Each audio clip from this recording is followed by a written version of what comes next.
दिल्ली से हमारे पास है मानव संसाधन विकास मंत्री ने इस्तीफा दे दिया है। रमेश पोखरियाल निशंक ने मंत्री पद से, वो केंद्रीय शिक्षा मंत्री थे, इस्तीफा दे दिया है। स्वास्थ्य उनका पिछले कुछ दिनों से अच्छा नहीं, उन्होंने इस्तीफा दे दिया है। फिलहाल बड़ी खबर आ रही है, मानव संसाधन विकास मंत्री रमेश पोखरियाल निशंक हरिद्वार से सांसद, उन्होंने इस्तीफा दे दिया है। पूर्व मुख्यमंत्री उत्तराखंड, वर्तमान केंद्रीय मंत्रिमंडल से उन्होंने इस्तीफा दे दिया है। बड़ी अपडेट दिल्ली से इस वक्त अविनाश तिवारी हमारे साथ हैं दिल्ली से। अविनाश, इस्तीफा क्यों दिया है, कारण? देखिए, अगर बात करें राजेंद्र, तो लगातार मोदी कैबिनेट में इनके कामकाज का आकलन किया जा रहा था। उनका स्वास्थ्य भी ज्यादा ठीक नहीं था, इसी कारण से उन्होंने स्वास्थ्य का हवाला देते हुए अपना इस्तीफा दे दिया है। क्योंकि अजय भट्ट को यहाँ पे बुलाया गया था, अजय भट्ट यहाँ पे पहुंचे हैं प्रधानमंत्री आवास में। अब अजय भट्ट का केंद्रीय मंत्रिमंडल में शामिल होना लग सकता है, क्योंकि रमेश पोखरियाल निशंक भी ब्राह्मण चेहरा थे और अजय भट्ट भी ब्राह्मण चेहरा थे। वैसे में एक ही ब्राह्मण चेहरे की गुंजाइश थी उत्तराखंड से, और वो अजय भट्ट को अब मिल रही है वो दायित्व, वो जिम्मेदारी। इसलिए केंद्रीय मंत्री जो शिक्षा मंत्री रमेश पोखरियाल निशंक, उन्होंने इस्तीफा दे दिया है। अब आगे अजय भट्ट उत्तराखंड की ओर से कैबिनेट में शामिल होंगे, केंद्रीय मंत्रिमंडल में शामिल होंगे, उनको जगह दी जा रही है। वो शाम को आज शपथ भी ले रहे हैं। और 2017 का और 2019 का दोनों चुनाव उन्होंने भारतीय जनता पार्टी को बड़े बहुमत से जितवाया था, और वो प्रदेश अध्यक्ष रहे हैं, लोकप्रिय चेहरा रहा है, लगातार काम करते रहे हैं, जमीन पे उन्होंने काम किया है। तो लिहाजा अब उनके काम को देखते हुए, उनके परफॉर्मेंस को देखते हुए अजय भट्ट को प्रमोट किया जा रहा है। और जो एक आकलन हुआ था शिक्षा मंत्रालय के कामकाज को लेकर, इन तमाम सारे काम को देखते हुए उनका परफॉर्मेंस भी लगातार ठीक नहीं चल रहा था, क्योंकि सेहत भी लगातार ठीक नहीं थी शिक्षा मंत्री रमेश पोखरियाल निशंक की। इसलिए उन्होंने इस्तीफा देकर मंत्रिमंडल से अपने आप को बाहर कर लिया है। अब अगर बात करें तो अजय भट्ट जो कि सांसद है नैनीताल से, अब उनको ये जगह मिलने जा रही है। आपने बड़ी अपडेट दी है अविनाश।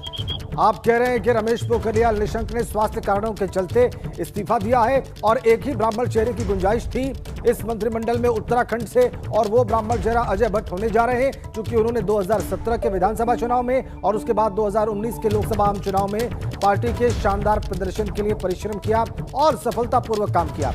इसके अलावा अब से एक बड़ी अपडेट और जानना चाहेंगे अविनाश, हरक सिंह रावत के बारे में आपको क्या सूचना मिल रही है? देखिए, हरक सिंह रावत कल देर रात दिल्ली पहुंचे तो उन्होंने गृह मंत्री अमित शाह के साथ मुलाकात की, उत्तराखंड के सरकार के कामकाज को लेकर बातचीत किया, और किस तरीके से उनको जो नया मंत्री पद मिला है उसके लिए उन्होंने धन्यवाद किया है। क्योंकि अगर बात करें तो जब पुष्कर सिंह धामी को मुख्यमंत्री के तौर पर घोषणा हुई थी, तो उसके बाद हरक सिंह रावत थोड़ा नाराज हुए थे। इसके बाद गृह मंत्री अमित शाह ने उनके साथ फोन पर बातचीत की थी, और उनके साथ फोन पर बातचीत करके उनको कहा था कि आप मंत्रिमंडल में शामिल होइए, काम करिए, जो भी आपकी समस्याएं हैं, दिक्कत है, उसको हम दूर करने का प्रयास करेंगे। तो अब हरक सिंह रावत ने कल देर रात अमित शाह से मुलाकात करके अपनी तमाम सारी ग्रीवांसेस बताई है, जो उनको दिक्कतें हैं, समस्याएं हैं, उसको बताई है, और जो उनको दायित्व मिला है उसके लिए उन्होंने आभार जताया है। क्योंकि जब वो कांग्रेस छोड़कर भारतीय जनता पार्टी में आए थे, तो उस वक्त गृह मंत्री अमित शाह बीजेपी के राष्ट्रीय अध्यक्ष थे, और उन्हीं के साथ बातचीत करके वो बीजेपी में शामिल हुए थे। तो लिहाजा उनको जो भी समस्याएं होती है, जो भी परेशानी होती है, वो गृह मंत्री अमित शाह को बताते हैं, और फिर गृह मंत्री उसका निवारण करते हैं। तो ऐसे में कल वो आए यहाँ पे, अपनी समस्याओं को बताया, अपने नए दायित्व के लिए धन्यवाद दिया है, और मुलाकात करके वो आज से ही देहरादून के लिए वापस लौट गए। संभवतः वो अब तक देहरादून पहुंच गए होंगे। अविनाश, कुल मिला के दो नाम ही उत्तराखंड से कैबिनेट में शामिल हो सकते हैं। एक नाम आपने बिल्कुल लगभग स्पष्ट कर दिया है, अजय भट्ट का, और उसकी पुष्टि ऐसे भी हो रही है कि रमेश पोखरियाल निशंक ने इस्तीफा दे दिया है। एक ब्राह्मण चेहरे को रिप्लेस करेगा दूसरा ब्राह्मण चेहरा। और तीरथ सिंह रावत को दिल्ली बुलाया गया है, वो रास्ते में है, वो देहरादून से चल चुके हैं दिल्ली के लिए, तो दूसरा नाम वो हो सकते हैं। इन दो नामों के अलावा कोई और चर्चा उत्तराखंड को लेकर दिल्ली में, अविनाश? जी नहीं, बिल्कुल नहीं, उत्तराखंड को लेकर और कोई चर्चा नहीं, क्योंकि तीरथ सिंह रावत को केंद्रीय आलाकमान ने कहा है कि आप दिल्ली आइए। हालांकि उनका नया दायित्व क्या होगा, किस लिए उनको दायित्व बुलाया गया है, बुलाया गया, ये अभी जानकारी नहीं है। लेकिन उनसे तो हमारी बातचीत, उन्होंने यही कहा कि हमको दिल्ली आने के लिए कहा है, हम दिल्ली आ रहे हैं, आगे क्या करना है ये केंद्रीय आलाकमान देखेगा, या जो उनका निर्णय होगा उस पर हम काम करेंगे। लेकिन जिस तरीके से जो हमको सूचना मिल रही है कि जब उन्होंने मुख्यमंत्री पद से इस्तीफा किया था, तो ये उम्मीद जताई जा रही थी तो उनको केंद्रीय मंत्रिमंडल में शामिल किया जाएगा। अब देखना यह है कि उत्तराखंड कोटे से अजय भट्ट को शामिल किया जा रहा है, क्या तीरथ सिंह रावत को भी मंत्री बनाया जाता है या नहीं। उन्होंने हाल ही में अपने पद से इस्तीफा दिया है, और इस्तीफा देके अभी भी वो पौड़ी गढ़वाल से सांसद हैं, बतौर सांसद आगे कंटिन्यू रखते हैं, या फिर उनको केंद्रीय मंत्री बनाया जाता है। ठीक है अविनाश, बहुत बहुत धन्यवाद आपका इन जानकारियों के लिए।